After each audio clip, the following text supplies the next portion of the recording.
And now let me welcome, before he warms the room in sometimes, our friend Youssou NDOUR. We don't have to introduce him because you know him very well. And I believe that he deserves a standing ovation. If you are already tired, you can always applaud for him. Thank you. Youssou NDOUR, we don't know how to present you. He's an African icon and music, culture, and much more in music. Former culture minister, and he's been a politician. He's still on. He's an advisor to President Macky Sall, candidate to presidency, and he launched a greater press group in Africa, which seen, read, and looked at in Senegal and listened to as well. So, Youssou. So how are you defined today? Thank you, Richard. So what are your priorities? So what is the day of Youssou NDOUR? So your day starts how? So in the morning, I get up and I think of ideas that should be taken up by many people and see how we can accompany these people either in the domain of art or social field, and see in the day how we can meet people, try to exchange and enrich ourselves as well, because we do not pretend to be better. We have some experience, but we do not pretend to have the kind of exclusivity of good things. So we've got to meet things, and first of all, it's a kind of give and take philosophy where we share ideas and vision for a new Africa. So the youth are much more committed, and they are really implicated, involved. So yes, we met in 2002. And it was after the September 11th, and I organized the Davos Forum in New York, and we displaced it. And then you were there. You came out there with many artists, and you committed first to this drama, which was September the 11th. So you sang with an Israeli singer and with a Muslim singer, and with Bono as well, who did not have the success he already has today in his commitment. So how can we inspire the youth today so that even though they are under this social pressure, there is pressure to find a job, we can continue to be committed for one's country and causes and to militate as well? Thank you, Richard. I believe that with the youth, we cannot think of other thing but of our experience. We just say merely the experience has no price. I started giving music. I was about 14 years old. So 40 years of your musical career? I don't feel those 40 years because I believe I've done so many things. And before me, I have so many ideas, so many things that I can develop as well. So we have started playing music, and our option was to be known in our quarter, in our area, in our town. We sang the Medina, and then we discovered the extent of the world. And I remember this travel we had in Bamako, in Mali, for the first time. I was invited in Bamako, in Mali. And when I was there, I realized that we could be known in a place in one town, and then in a town, and then in a country, and then in another country, so at the international level. So in the world, so then you also sang the national anthem of the World Cup. So to come back on my career, and the youth who has gone through the world, traveled the world, I've met so many people, interesting people who had respect for Africa, because at the very beginning, when we talked about the world music, we listened. And if we met people who came from the West and who had some influence and who said to us, change your music, change these sounds, and to arrive at a success. Probably there would have been some African artists who would have done that, and which gives another nature to our music and changes our history and this would have been bad for promotion. But I was lucky enough to meet somebody who was very human, Peter Gabriel. How did you meet him, Peter Gabriel?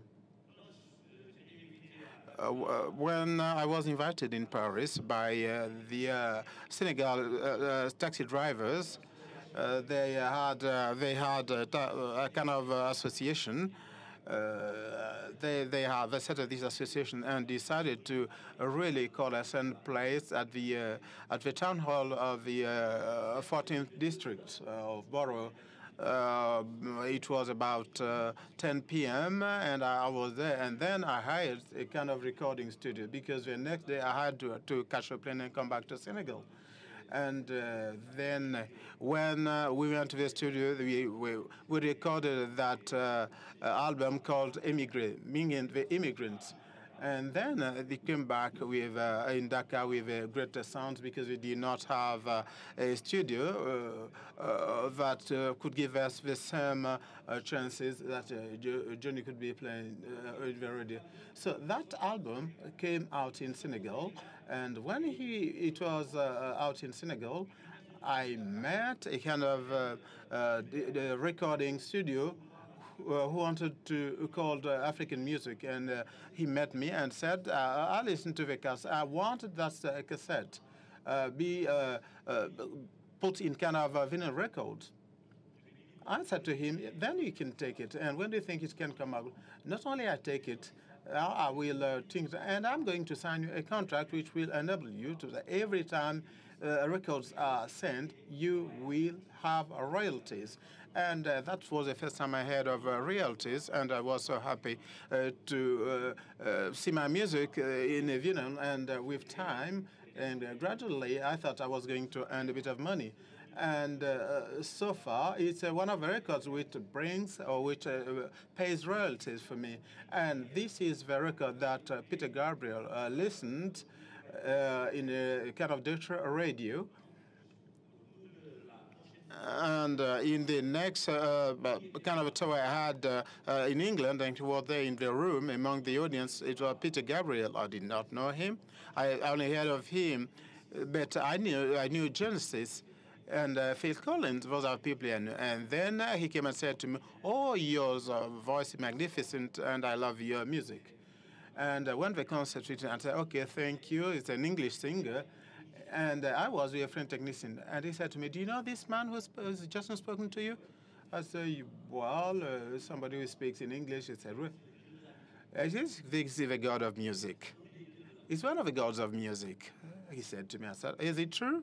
He said, "Yes." And the next day, I looked for the records of Peter Gabriel, and I saw that song, Steve Biko. So an artist will listen to a song and will ask to say, I wish I could write this song. I was so much touched. I was affected. And on that account, everything was changed. And 3 months after, Peter Gabriel came to Dakar. He met me there in my house, and we were debating. And from there, we start the collaboration of the album, and it was an international tour, and about 150 parts in the world. And I took on my part to have a third part. So the people who know the showbiz know that when we expect an artist, they say that tonight we have Michael Jackson. People come from Michael Jackson. And the first time probably we just thrown oranges for you to go. But Peter Gabriel, during all the tour, Peter Gabriel said to his public, "Listen to me. Before I can start, I brought somebody who's going to do the first part. Don't throw him tomatoes and oranges. Maybe you are not going to listen to what he says, but it's very important. It's a very important and magnificent voice."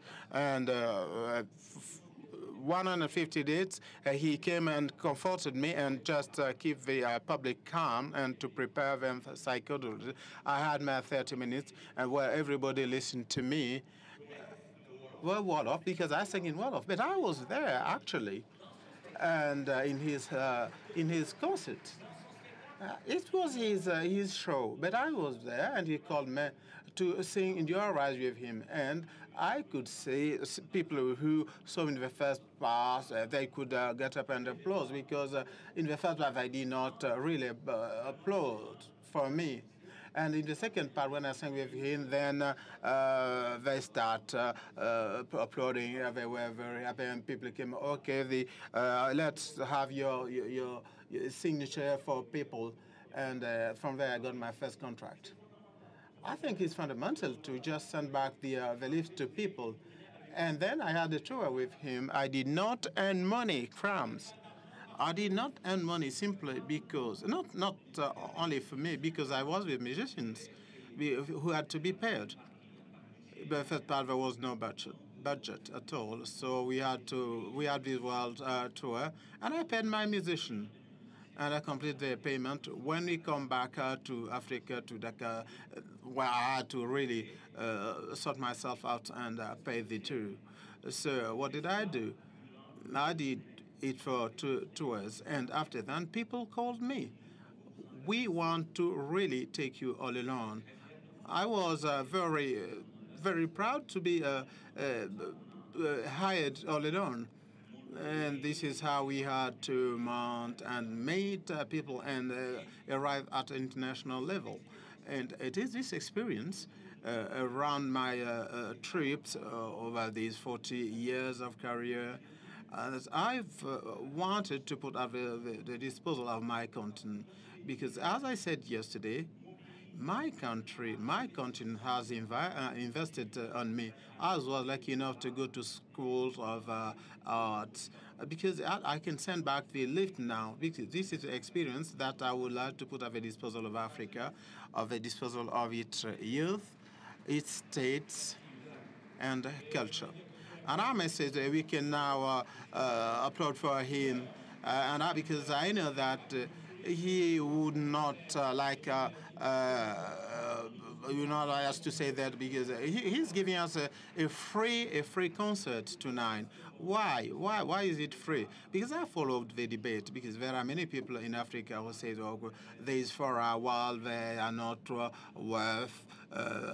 Because it's just the rich people, states, and the politicians, no impact on the populations. And I say, no, somebody has to invest somewhere. People have to realize we need protection on the future. So all those who think that these are really a nuisance to our society, no.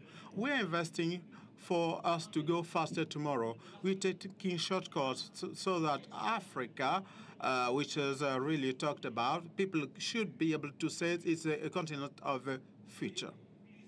It's business of the future. And we want them to sell. It is now. It's time for Africa. It's not tomorrow. Now, to talk about today. So what are your present projects? Because as we said it, we are in the media, in politics, we are in the traditional music, and you are the ambassador of many international institutions and international organizations. You are in the education. So the list is so long.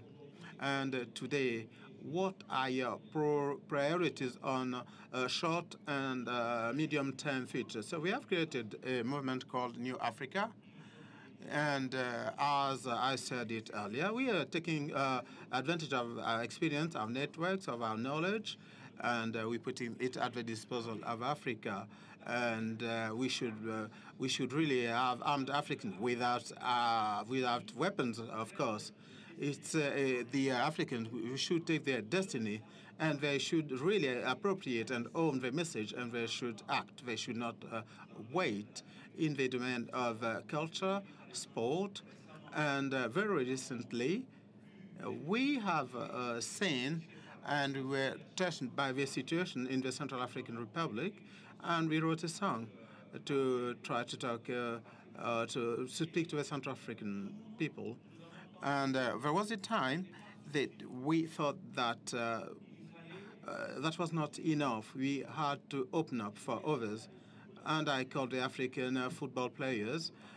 They are known everywhere in the world, especially in England.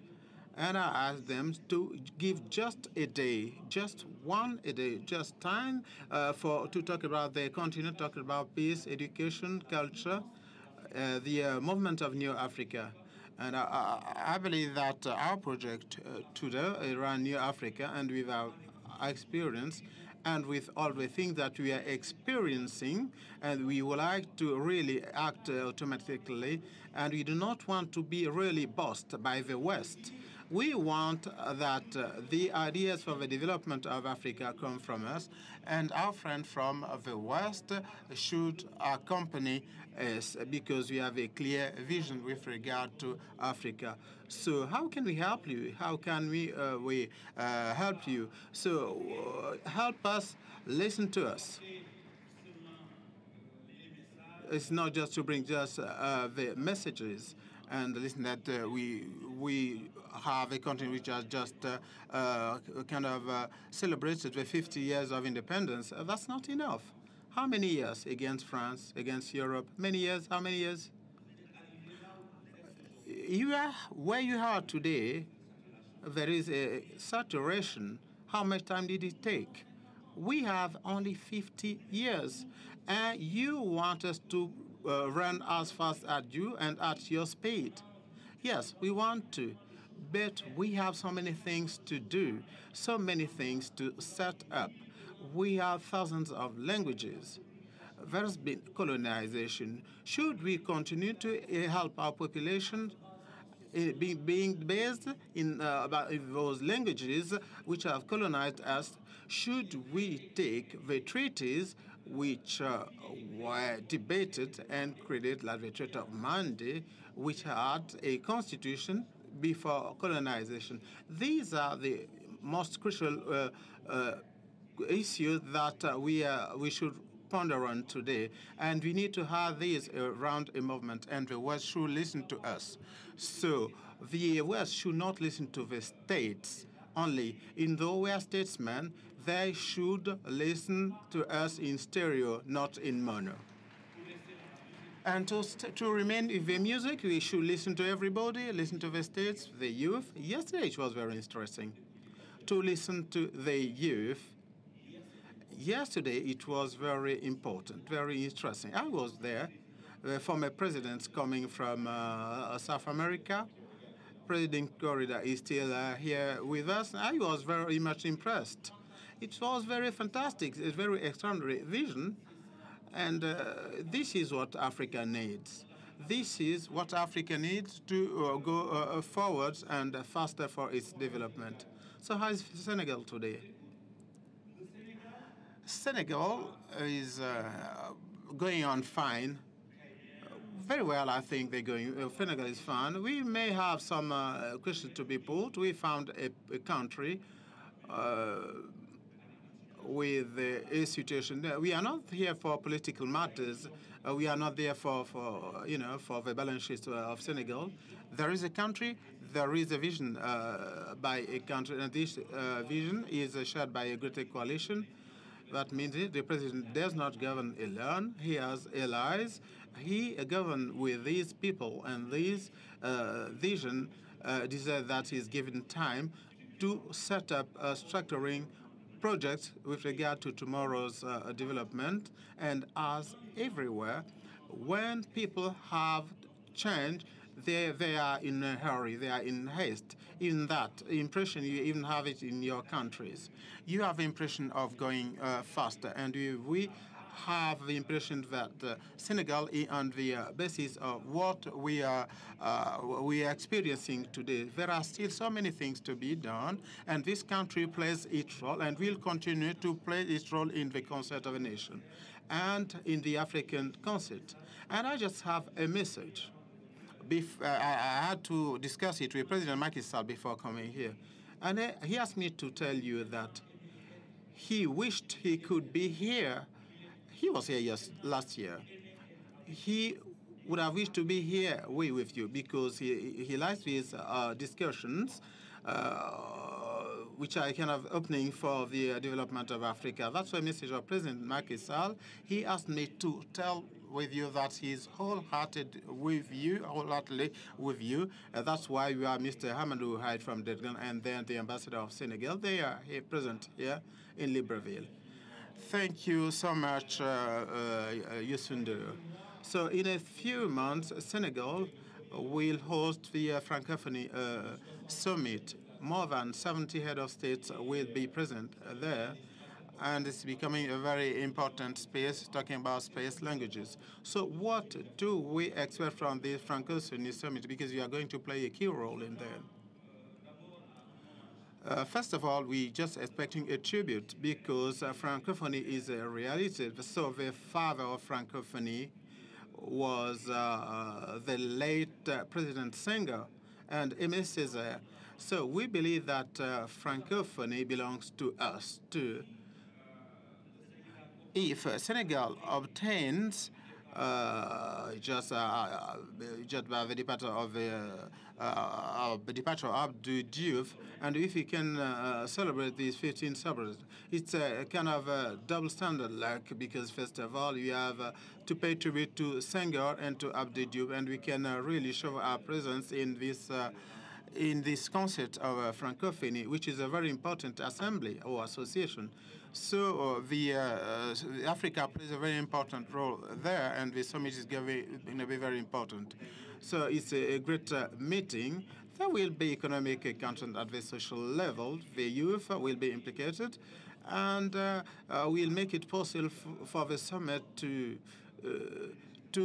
just give many results on the reflections or on thinking or thoughts on Africa. So we're inviting the Francophones and non-Francophone, French speakers, non-French speakers, because Francophone is not only those who speak French, because there are people who are in this association who do not speak French. So it's very significant summit, and I'm asking the press and decision makers to come to Senegal in November for this Francophonie summit.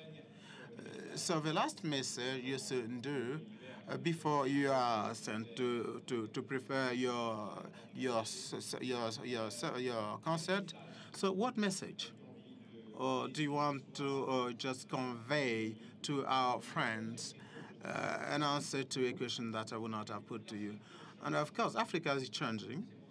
This is my feeling. Africa is evolving. Africa is taking shortcuts, and Africa recognizes that things that have really made her lag behind. And I believe that there are forms of organizations which we inherited, and these forms of organization kept us behind the scene. And yesterday I heard President Bong talked about the administration, and we understood that a country is just an enterprise, like an enterprise. And people who was been at a school of politics, a country just like an enterprise, and Africa has understood that. We want everybody to be implicated, not only those who have been prepared to really lead, but those who are there and experience the events in the country. So the discussion is the way, which is a model of development that we would like to have for Africa, should be shared not only by the intellectuals, not only by the statesmen, but also by the population.